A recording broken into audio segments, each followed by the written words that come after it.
Logistic regression में हम क्या करते हैं, मैंने आप लोगों को ये बताया कि हम लोग प्रोबेबिलिटीज की प्रिडिक्शन कर रहे हैं, ठीक है। हम सीधे सीधे लेबल प्रिडिक्ट नहीं कर रहे हैं 0 या 1, हमें प्रोबेबिलिटीज प्रिडिक्ट करनी है। अच्छा, ये जो लॉजिस्टिक रिग्रेशन है इसके नाम में क्या है, लॉजिस्टिक रिग्रेशन। इसका नाम लॉजिस्टिक क्लासिफिकेशन नहीं है तो क्लासिफिकेशन का एल्गोरिदम, लेकिन हम कह रहे हैं logistic regression rather than logistic classification. ऐसा क्यों? अब हमने देखा कि लीनियर रिग्रेशन में क्या होता था, एक इक्वेशन होती थी y equal to m x plus c. यहां पे भी एक इक्वेशन होगी जो कि प्रोबेबिलिटीज प्रिडिक्ट करेगी। अब प्रोबेबिलिटी की रेंज क्या होती है, क्या होती है? 0 to 1 होगी या ज्यादा होगी? 0 to 1 ही होगी ना, तो बताइए। ठीक है, 0 to 1 होगी।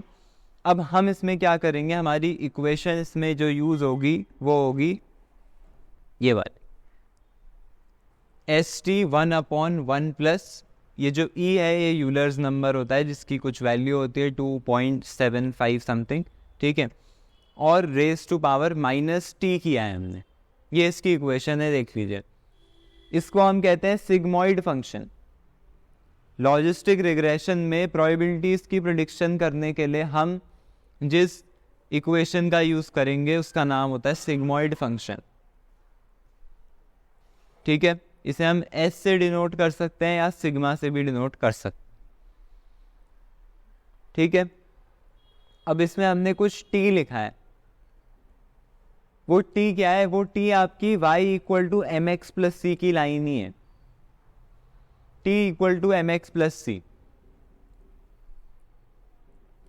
हमने लिखा है 1/1 plus e raise to power -t, और t क्या है आपका एम एक्स प्लस सी। मतलब क्या हो रहा है इसमें, आपकी जो रिग्रेशन की लाइन थी हमने इसे उसी से निकाला है एक तरीके से। अगर मैं क्लासिफिकेशन में रिग्रेशन को यूज कर रहा होता इसी प्रॉब्लम में, मान लेते हैं बाइनरी प्रिडिक्शन करनी है, मैं लीनियर रिग्रेशन का यूज करता तो क्या होता, हमारे पास y में तो क्या होता, मान लेते हैं यह पास या फेल का, ठीक है, रिजल्ट है। तो यहाँ पे तो आपका 0 होता और यहाँ पे आपका 1 है। 0 मतलब फेल, 1 मतलब पास, ठीक है। और ये आपके हैं नंबर ऑफ आवर्स स्टडीड।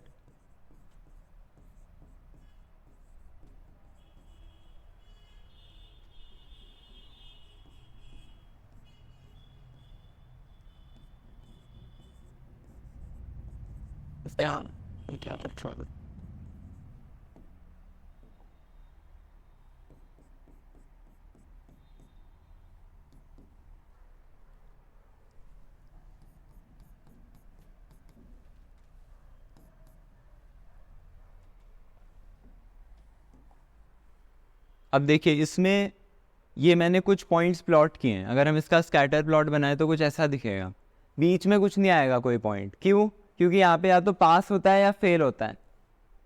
मैं अभी जो एक्चुअल पॉइंट से मैं प्लॉट कर रहा हूँ वो या तो फेल होगा या पास होगा। अब अगर मैं इसमें एक लाइन ड्रॉ करूँ लीनियर रिग्रेशन की y equal to m x plus c, तो वो कुछ ऐसे चली जाएगी, ठीक है, ऐसे ही जाएगी। अब इसमें प्रॉब्लम क्या है कि ये लाइन ऐसे जा रही है, अगर नंबर ऑफ आवर्स स्टडीड बढ़ रहा है तो फिर एक टाइम के बाद ये 1 से भी ज़्यादा हो जा रहा है।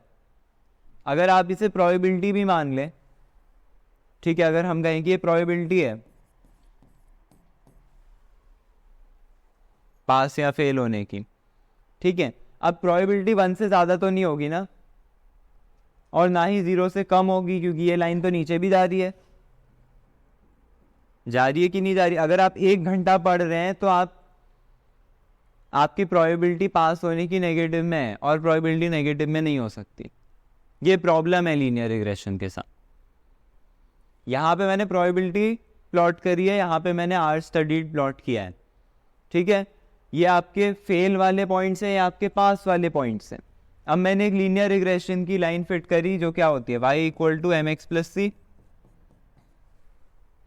लेकिन इस लाइन के साथ क्या प्रॉब्लम है कि आप देखें जैसे आर स्टडीड बढ़ रहा है इसकी वैल्यू 1 को भी क्रॉस कर जा रही है और यहाँ पे निगेटिव इन्फिनिटी की ओर भी जा रही है। अगर आपने 1 घंटा पढ़ा है तो ये तो कह दे रहा है कि आप पता नहीं पास हैं फेल हैं क्या है, निगेटिव में आपकी प्रोबेबिलिटी है, जिसका कोई सेंस नहीं है। इसके लिए हमने क्या किया, हमने इंट्रोड्यूस किया सिग्मॉइड फंक्शन। ठीक है, सिग्मॉइड फंक्शन क्या है, जैसा हमने वहां पे लिखा है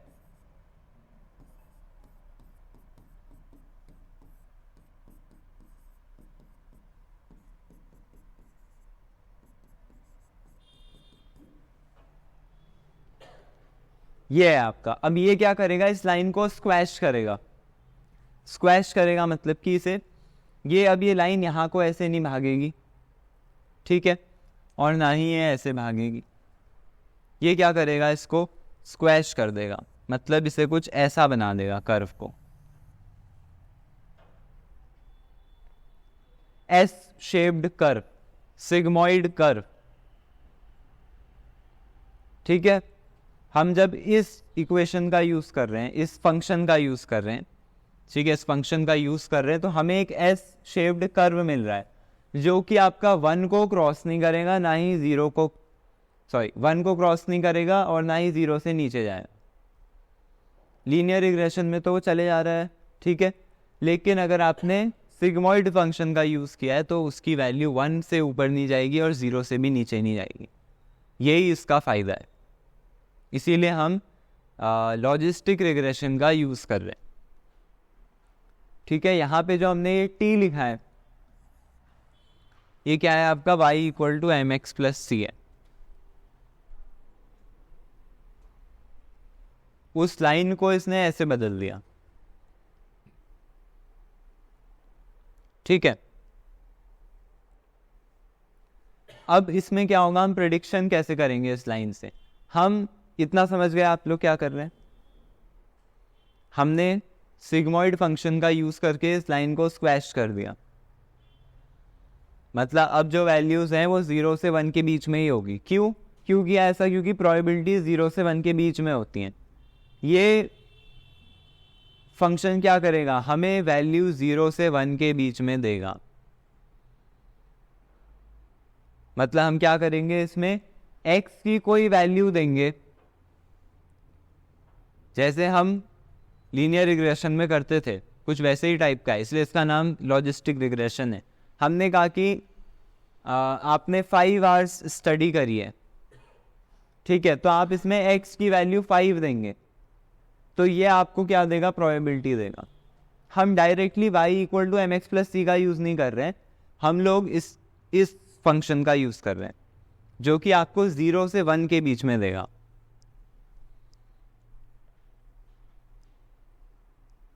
वैल्यूज जो कि आपकी क्या होंगी, प्रोबेबिलिटीज हो। तो अगर आपने ऐसे 5 आवर्स स्टडी किया तो आपके पास होने की प्रोबेबिलिटी क्या है,